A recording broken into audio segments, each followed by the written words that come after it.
Hello dear, welcome back to my channel. Today we discuss some formula related to geometrical shapes. So let's start now. तो जैसा अपने screen पे देख सकते हैं हम डिस्कस करने वाले हैं सर्कल से रिलेटेड। आप देख सकते हैं एक सर्कल यहाँ पे दिया गया है जिसका सेंटर O है और रेडियस कैपिटल R है। तो इसका जो कर्व सरफेस एरिया होता है ना, तो वो क्या होता है, वो 2 पाई और R के बराबर होता है। 2 पाई R इसका कर्व सरफेस एरिया होता है और इसका एरिया क्या होता है, एरिया होता है इसका पाई R स्क्वायर। ओके, तो आइए बढ़ते हैं सेमी सर्कल की ओर। सेमी सर्कल की केस में क्या होता है, आप पाई जानते हैं, पाई एक इरेशनल नंबर होता है जिसका अप्रोक्सीमेट वैल्यू 22/7 होता है। ठीक है, इसी को अप्रोक्सीमेट वैल्यू हम क्या लेते हैं, 3.14 के आसपास वैल्यू ले लेते हैं। ओके, तो आइए बढ़ते हैं आगे। तो आप देखिए ना, जो हमारा सेमी सर्कल होता है उसके केस में देखिए, अगर सेमी सर्कल हो रहा मतलब सर्कल का आधा पार्ट, अगर उसको डायमीटर से उसको एक लाइन से डिवाइड कर दिया जाए तो 2 पार्ट में डिवाइड होता है। एक हर एक पार्ट को क्या करते हैं, सेमी सर्कल बोलते हैं। तो यहाँ पे देख सकते हैं इसका सेंटर O है और रेडियस कैपिटल R। तो सेमी सर्कल का जो सरकमफेरेंस होगा ना, इतना तो पाई R होगा, क्योंकि पूरा पाई R 2 पाई R से इतना पाई R होगा, और प्लस R और 2R। तो मतलब इसका जो सरकमफेरेंस होगा पाई R प्लस 2R। ओके, ये जो आपका इक्वल आ जाएगा, यहाँ से अगर हम R कॉमन लेंगे ना तो पाई प्लस 2 हो जाएगा। ये चीज़ आप देख सकते हैं इस चीज़ में ना, सेमी सर्कल का जो सरकमफेरेंस होगा पाई R into pi plus 2 bracket में। ओके, एरिया क्या होगा, एरिया ना टोटल क्या था, पाई R स्क्वायर, ये क्या हो जाएगा, हाफ पाई R स्क्वायर, इसका सेमी सर्कल का एरिया हो जाएगा। ओके, आइए आगे बढ़ देते हैं। तो देखिए अब हम पढ़ते हैं total surface area sphere. Sphere क्या होता है, एक 3D शेप में हो जाता है जिसमें वॉल्यूम भी कंटेन होता है। तो यहाँ पे देख सकते हैं total surface area of sphere जो होता है, कर्व सरफेस एरिया भी होता है, वही लेटरल सरफेस एरिया होता है। अगर इसका सेंटर O है, ठीक है, और इसका रेडियस कैपिटल है, तो इसका जो टोटल सरफेस एरिया और curve surface area, lateral surface area same हो गया, 4 पाई R स्क्वायर के बराबर हो जाएगा। और इसका जो वॉल्यूम होगा ना, वो 4/3 पाई R क्यूब के बराबर हो जाएगा। ठीक है, यहाँ से आप देख सकते हैं। ओके, तो आइए बढ़ते हैं आगे। जैसे कि स्फेरिकल शेप जो होता है आपका बॉल दे सकते हैं आप। ओके, तो आइए बढ़ते हैं आगे।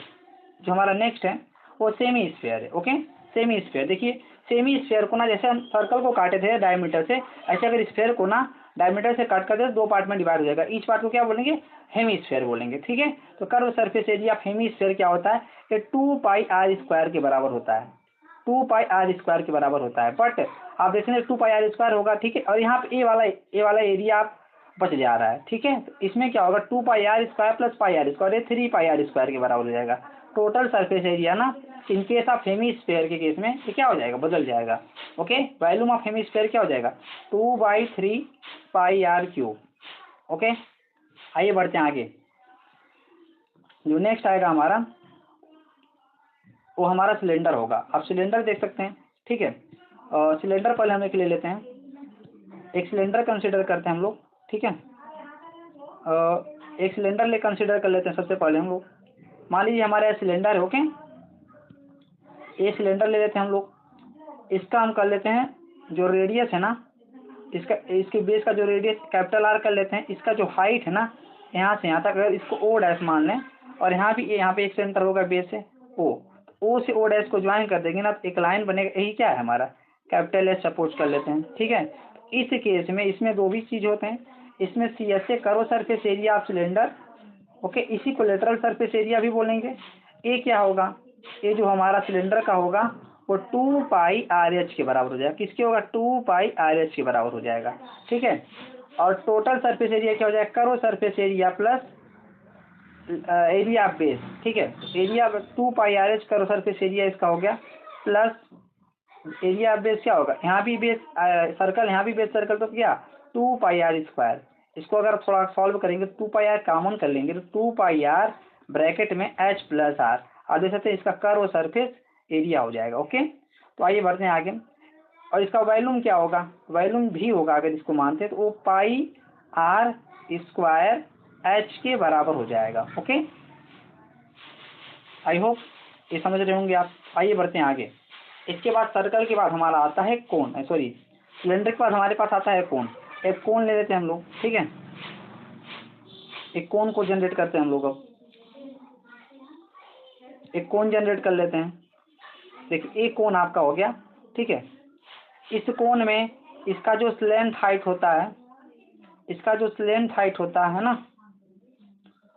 इसका लेंथ हाइट ये L होता है, इसको L एज्यूम कर लेते हैं, इस लेंथ हाइट है।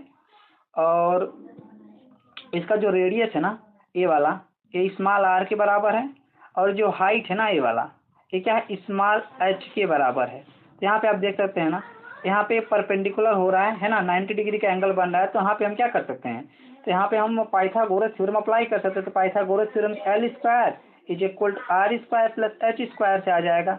ठीक है, R क्या है, radius of base, and H क्या है, height of the cone, and L क्या है, slant height of the cone. Okay, आप ये समझ सकते हैं।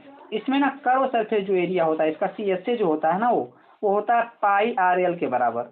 ओके, अगर आपको R और H पता है तो यहाँ से आप निकाल सकते हैं इस फार्मूले से। ठीक है, टोटल सरफेस एरिया क्या हो जाएगा, curve surface area plus area base पाई RL। कर्व सरफेस एरिया में पाई RL है, इसका एरिया बेस क्या है, सर्कल है, तो पाई R यहाँ पे ऐड हो जाएगा। जैसे आप यहाँ से कॉमन कर सकते हैं पाई R ना, तो पाई R जैसे कॉमन करेंगे तो ब्रैकेट में L बचेगा, यहाँ पे R बच जाएगा, पाई R ब्रैकेट में L प्लस R। तो आप देख सकते हैं इसका टोटल सरफेस एरिया निकल के आ गया। ओके, अब इसका वॉल्यूम क्या होगा, तो वॉल्यूम भी देख लेते हैं। वॉल्यूम जो होगा ना, इसका जो वॉल्यूम भी ये होगा, ये आपका हो जाएगा,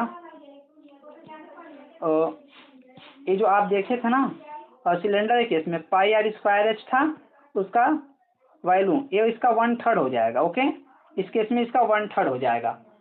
I hope you got my point. तो आप समझ गए होंगे।